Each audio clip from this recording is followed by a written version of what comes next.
Our scripture today is found in Matthew's Gospel. It is one of the parables of Jesus. And we're on this series, Stories of Life, and the next few will be on parables. This week is on the unmerciful servant, I call it, and next week is going to be the famous prodigal son, Father's Day.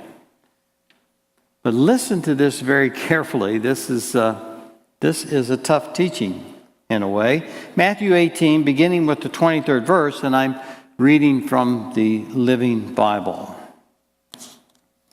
The kingdom of heaven can be compared to a king who decided to bring his accounts up to date. In the process, one of his debtors was brought in who owed him $10 million. He couldn't pay.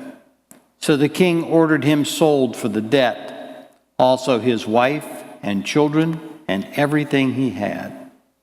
But the man fell down before this king and his face in the dust and said, "Oh, sir, be patient with me, and I will pay it all." Then the king was filled with pity for him and released him and forgave his debt. But when the man left the king, he went to a man who owed him $2,000 and grabbed him by the throat and demanded instant payment.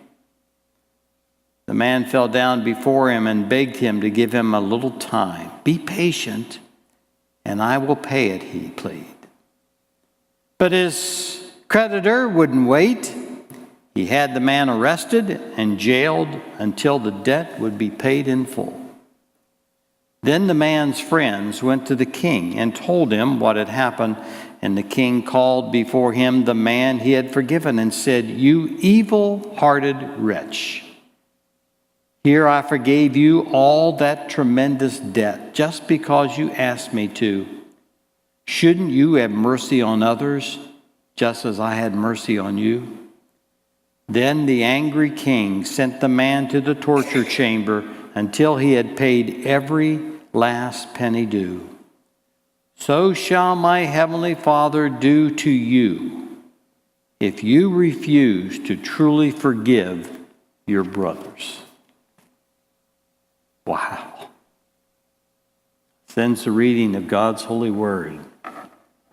That's pretty powerful, isn't it? This is the parable of the unmerciful servant, one of the stories of Jesus. A story in which Jesus is trying to tell us something absolutely necessary and essential for our life in the world. The central issue of this parable is very simple. It's forgiveness. That's the issue. Reinhold Niebuhr has called forgiveness the central issue of theology. Think about that for a moment. Think about that. And what that really means. The central issue of theology. Everything ultimately coming down to a matter of forgiveness. It's what it's all about.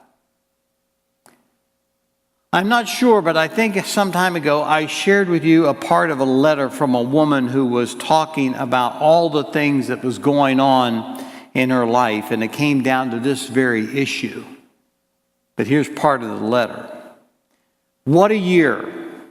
We married my brother Marshall last fall. We had our baby Johnny. Aunt Mary died, and Ron's father is dying in a nursing home. With the school referendum and the natural joys and sorrows of having 5 children, I feel like I'm on a perpetual emotional jag. My next-door neighbor has kicked her teenage daughter out of the house and told her not to come back. Another neighbor and mother of 4 has had a complete nervous breakdown, and a friendly couple down the street have both become alcoholics. What we need in this town is a good fire-eating preacher with wife to match to show us what the meaning of this crazy life is. and to preach forgiveness, forgiveness, forgiveness. Isn't it strange how everything seems to boil down either to be unable on one's own to forgive others or to feeling guilty and unloved oneself? Well, that's what we're talking about. That's what it is. It all comes down to this forgiveness, and that is what this parable is about. But as we move into it, we discover how difficult it is. And I'm so grateful for a story that just carries us right into it and gives us some help. So we come to the first act. We might call it an act. It's straightforward. It's direct. Here's a king who forgives a huge debt, and we have a marvelous example of Jesus as a storyteller. And he uses exaggeration here. You know, if you wondered if Jesus had a sense of humor, absolutely. He uses an exaggeration here. Do you realize that the debt which the servant owed the king was the equivalent of 10 times the gross national product for King Herod's entire kingdom? I mean, that's exaggerating. That is really exaggerating here. And the people who heard him, they understood this as a bit of humor. I mean, it's an incredible debt. And we can almost picture the people who are hearing it, you know, hearing Jesus seated perhaps in an open field somewhere, and Jesus is standing in a field somewhere, and he's talking to them and teaching them, and we can just see them kind of punching each other. Hey, that was a good one. Do you hear what he just said? That's a good one. Well, Jesus resorts to exaggeration here because he's trying to make a point that is hard for us to understand or accept. And that is the super abundant forgiveness love of God. It's just so overwhelming. It's just so great that we cannot even comprehend it. But it's the baseline of everything for us. Certainly the baseline of everything that has to do with forgiveness. And that is, God is a God of forgiving love. That's what grace is. That's what we mean by God's grace, that God is eager to forgive us with this overwhelmingly love, this overwhelmingly forgiveness. There's an old Jewish saying that says, if you come to me walking, I will come to you running. It's a beautiful image, isn't it? That we come to God walking and we find that God is coming to us running. And it made me, of course, immediately think of the prodigal son. He came to God walking, needing forgiveness, but he found the Father running to meet him. The God figure in the parable. Running, just as the saying goes, this super abundant love of God. Wow. Great story of a young couple. They had a small boy and he loved his daddy. Oh my gosh. Whenever his daddy came home from work, they would be out in the yard and they'd be passing ball and having all kinds of fun. They had a great relationship. Well, they discovered that they were going to have another child, and as time went on and they did the tests and found out that they were going to have another boy. So the mother said to the son one day, you're going to have a baby brother. Isn't that wonderful? And the boy said, well, I suppose so, but he better bring his own daddy.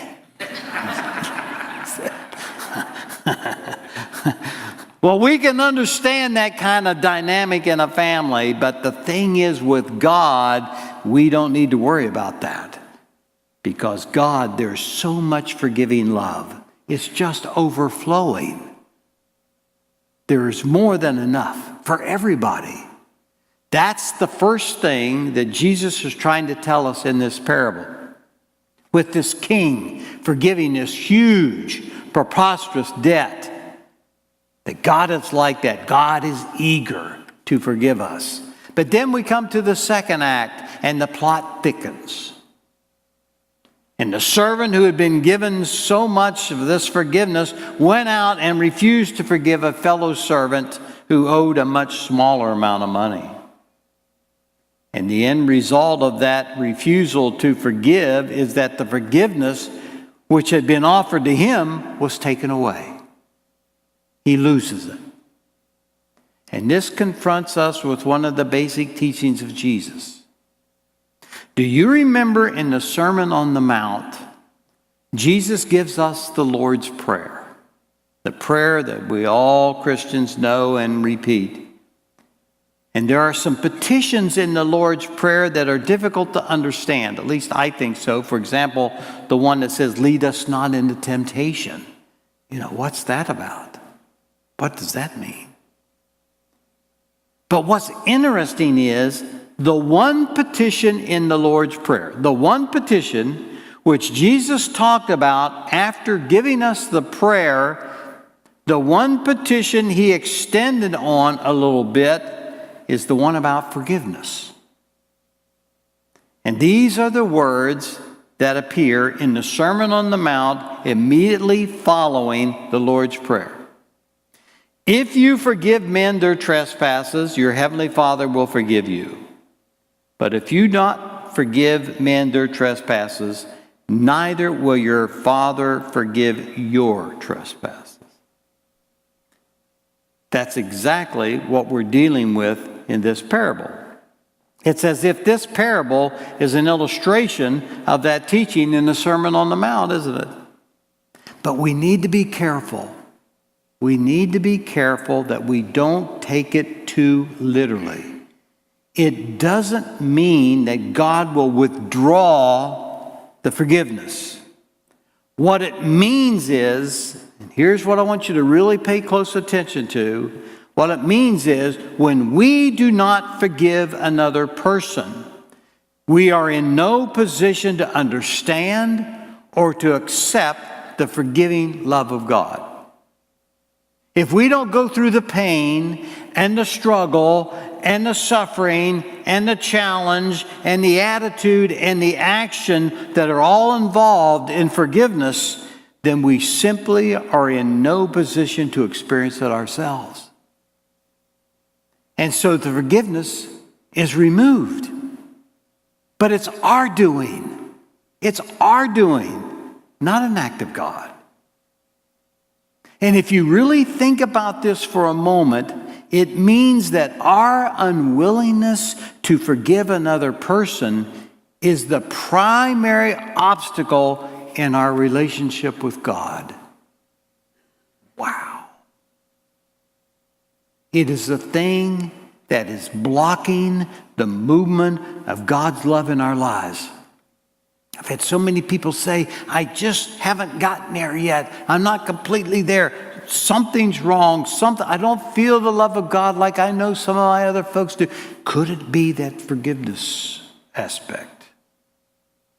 In all of us right now. It is so important that Jesus talked about it again and again and again. And that's what is so disturbing to me. It comes up in several things of his teaching. The necessity to forgive. No wonder Niebler called it the central issue of theology. And if we don't deal with forgiveness, if we don't forgive another person, we are in essence blocking God out of our lives. So we begin to realize that the unfinished business of our lives in forgiving others is what is blocking us. Now, forgiving another person doesn't mean forgetting what happened. I don't ask you to do that. Someone once says, just forget it. It wasn't important. We don't mean that at all. And it doesn't mean repressing it. The bitterness that we feel, the resentment, the anger, the hurt. Oh, I know many of us have been hurt over what somebody has done to us in a relationship with another person. If we repress it, it's like a toxic poison in our system, and we can literally make us physically and emotionally ill. And repressing probably is one of the most destructive things we can do. And it doesn't mean letting ourselves be victimized. So many folks mistake forgiveness for letting ourselves be abused or used, victimized by other persons. It doesn't mean that at all. What it does mean is having a new attitude. This is what is so difficult for us to deal with. It's a new attitude toward the person, toward what has happened. It is saying to the person, to the event, I will not let this block further my relationship with God. I will not let this become an obstacle with my life with God and my life with you. I will move ahead. We'll get through this. Yes, I'm going to feel the pain, and I will feel the agony, and I'll feel the struggle of it and the risk. But we're going to move through this to a new place. That's really what this teaching of this parable is. That no matter how righteous and respectable we may think of ourselves, if we are unforgiving, we are blocking the forgiving love of God. And so many of us, the most important thing we could possibly be doing in our spirituality is working with this issue on forgiveness. And the problem, of course, for many of us is that we can't start forgiving other people until we can forgive ourselves. Some of us are not really good at that. And we hear people saying all the time, I will never forgive myself for. And then they describe something that they have done. Man, we need to be able to come to the place where we see ourselves in our humanness and in our weaknesses and accept ourselves that way. I mean, that's who we are. We will make mistakes and not be so hard on ourselves. Now, some of us are harder on ourselves than God, to be honest with you. And part of the problem that I had all my life, or at least during my active ministry, is that I always thought of myself as a righteous, respectable minister. And every day of my life, I would do something in which I failed to live up to that image of myself, and I really got down on myself. I mean, I was really hard on myself. And in order to forgive, I just need to begin to see myself as I really am, in my weaknesses and in my humanness. I've often used, as an illustration of my life, I use the public speaking times, the story I had of a public figure. He was reading his newspaper in his living room, and he looked up at his wife, and with perfectly seriously, he said to her, my dear, do you know how many great men there are in the world today? And she looked back without smiling, and she said, no, I don't. But I do know there's one less than you think there is. Well, there's one less than I think there is. And I need to understand that in order to move into this business of forgiving myself. And it doesn't mean going on and excusing myself for doing stupid things. I need to keep working on improving my life. But I need to get off my back, and you need to get off your back.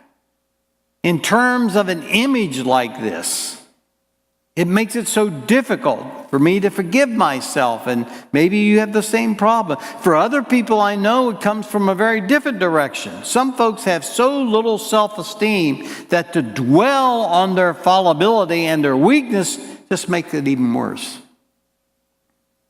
And they just need to come from it from a different perspective. But wherever we're coming from, the forgiveness of ourselves is often the first step in forgiving others.